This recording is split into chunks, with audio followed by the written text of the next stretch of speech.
everyone, welcome back to Features and Fictions. I'm Helena and I like to talk about books and films. Today we're talking about both. It's curveball. So we know on this channel I am minorly obsessed with Taylor Jenkins Reid, with TJR. We've got Daisy, we've got Evelyn, we've got the River siblings. They're all fantastic. But today I'm talking about my personal favourite, Daisy Jones and the Six. Controversial.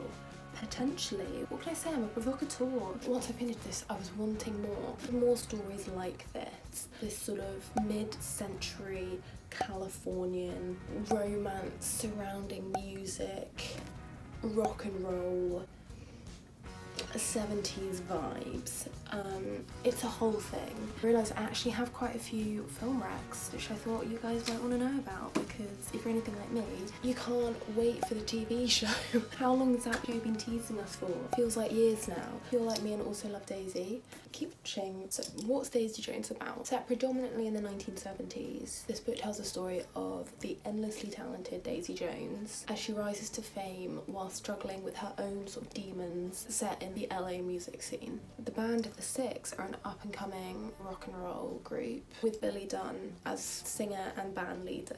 As the two artists begin writing together, Daisy and Billy, their music will go on to define a generation. When the band record and tour their career-defining album called Aurora, we are swept up behind the scenes and see the consequences of mixing this pure music with addiction, family, and unrequited love. It's the most heartwarming, wholesome, beautiful story of love and friendship and music and just cool LA rock and roll. It's just got everything. So yeah, let's look at some film recs. I've got 6 movies here, which I think you need to be watching if you like this story. The first recommendation for the closest match to Daisy Jones that I've come across, Almost Famous by Cameron Crowe.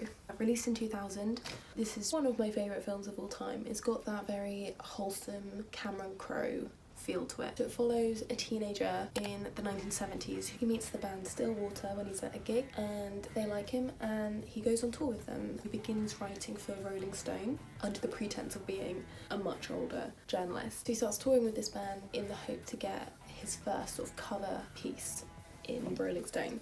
Penny Lane, who's played by the brilliant Kate Hudson, she's so good in this, who takes William, who's the journalist, takes William like under her wing. She's sort of this enigmatic, mysterious, beautiful, muse-like figure for the band and for William the writer. So she, I guess you could say, is a Daisy Jones figure. She's not a singer, but she's that same like beauty deeply in the music scene. In the band you've got the two personalities of Russell and Jeff, who clash with how they feel the band should go and the direction the band should go. You've got their interband dynamics, which I think you could map on a little bit to Billy and Graham Dunn, two brothers in Daisy Jones and the Six. You've got the touring dynamics, you've got the 70s music scene, rock and roll setting. It's got so many elements of Daisy Jones. It's got the real highs, but it has got the lows that we also see in Daisy Jones. Kate Hudson is fab. Russell, the lead singer, is beautiful, and it's got Earl in it, as in My Name Is. So that's fun. The soundtrack's brilliant, the costumes impeccable, and it just has that special feel to it. You watch it and when you get to the end you just feel like this is a special film. In the same way I think when you get to the end of Daisy Jones you also feel that was something special. So yeah, that would be probably my closest recommendation for you. So next, if it's the chemistry, you know, the chemistry between Daisy and Billy is what really sparked your interest with this novel, which, girl, I do not blame you. Billy, I cannot wait for him to come alive on screen. I'm so ready. But yeah, if it's the chemistry that sparked your interest, I'd say A Star Is Born, the 2018 Bradley Cooper version. I haven't seen the others. I've not seen the other 2, 3.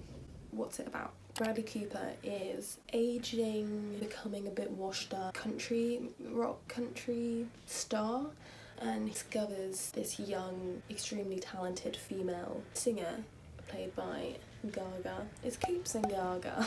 Gaga plays Ally and Cooper plays Jackson Maine. He takes the singer under his wing. They fall in love. Yeah, it's about this turbulent relationship between musicians when one was at the apex of his career and is steadily declining, and the other is rising in her fame, and it's becoming the new thing to watch, and how that can affect your personal relationships. It explores alcoholism and addiction and how that also affects your relationship. And yeah, it's incredibly moving, incredibly sad, but just a beautiful love story. And I'm sorry, just the chemistry between Gaga and Coops is electric. I believed it so much, and I think their relationship can be very much mapped on to Daisy Jones' chemistry because of music. The excitement of music within A Star Is Born, like that scene where Ali invited to watch Jackson play, and she like quits her job and like is walking through the restaurant and then goes into the taxi and then pulls up and walks on stage, like just all that montage sequence and the beats in the background and the musicians like warming up. That excitement really just captures the buzz of touring and performing live, which I think, again, Daisy Jones really encapsulates in the novel. So even though this is set in like present day, so it's not got the 70s setting, but it's got those elements of romance and chemistry and music bringing people together and the excitement of performing. Next, for the general aesthetic and band dynamic, I watched this one really recently. It's called Not Fade Away by David Chase, who created The Sopranos. It's his first feature, made in 2012. This follows a group of young men, they're sort of teenagers when it starts, who form a band in suburban New Jersey in the 60s, with obviously very much like Beatles, Stones, rock and roll influences. The main character, Douglas, has a very dysfunctional family dynamic. His mother suffers with depression and mental illness, and his dad is quite abusive and angry, and it follows him using music to sort of break out of this world that he doesn't want to be in. Basically, the band just tries to make it big. They drop out of college, they start touring, and yeah, their aim, they just want to be stars.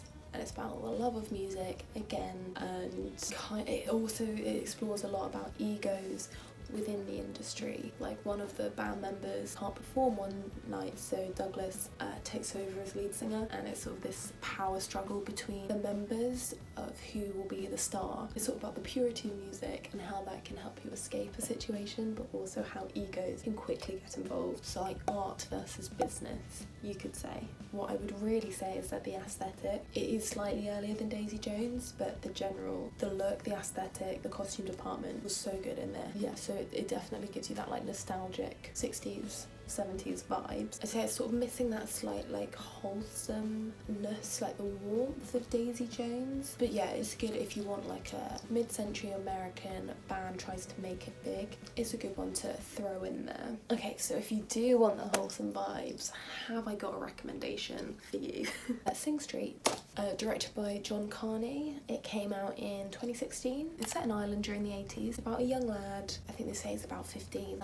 He sees a gal he likes. In order to impress her, he says that he has a band and would she like to be in the music video. So he then forms a band. His big brother is very much into like The Cure and Duran Duran and the new sort of 80s bands coming out, and gives him a musical education. It's about just a group of young lads writing songs, experimenting with music, and again using music as an escape from quite difficult lives each of them lead. It's about sort of young love, it's about being with your friends and just sharing a love with people you love, which I think is a lot about Daisy Jones, is finding something you can all love together. Yeah, it's just a brilliantly wholesome film with impeccable acting and really good like musical performances as well. Like, I think all the cast are musicians as well. It was just a wonderful film. I would highly recommend. Again, it's set later than Daisy Jones and it's obviously set in Ireland rather than LA,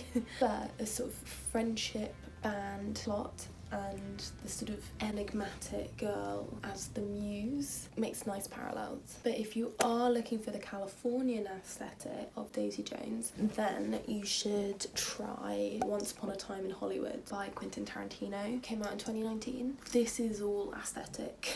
It creates nostalgic vibe, even though I was not around in 1969. Unfortunately. This film follows sort of the changing nature of Hollywood in the late 60s. It follows Rick Dalton, who was this huge star, and his stunt double Cliff Booth, and how Hollywood is evolving and leaving them behind.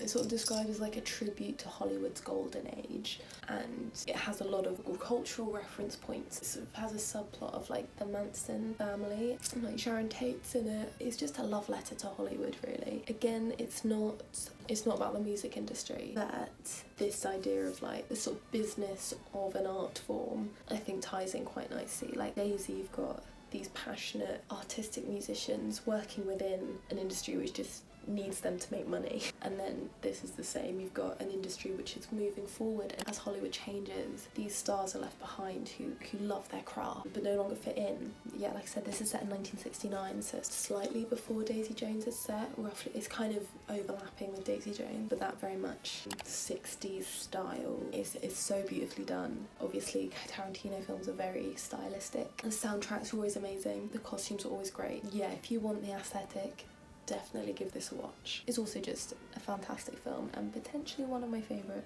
Tarantino's.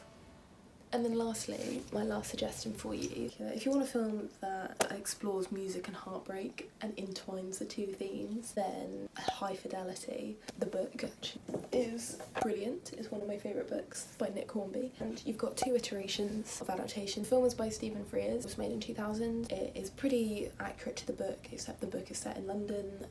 The film's set in Chicago and follows Rob, who is a very disenfranchised, very disconnected, grumpy mid-30s man who owns a record store and loves music but has had his heart broken a few times. We basically explore all his past relationships and what went wrong, explore the love of his life and how potentially he could get her back and become a sort of better person, and how he sort of always blames other people for his misfortunes and actually sort of takes some responsibility, realises where he went wrong and tries to sort his life out and live a happier existence.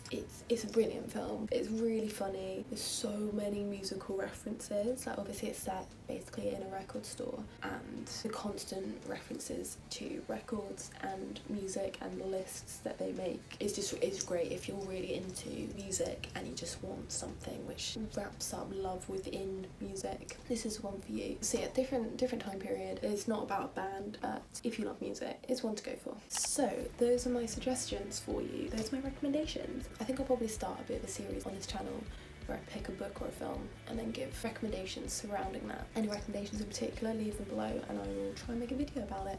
Let's petition the Daisy Jones TV series to hurry up, please. Hopefully this gives you a little warm up before that eventually drops. And yeah, I'll see you very soon in another one. Bye guys.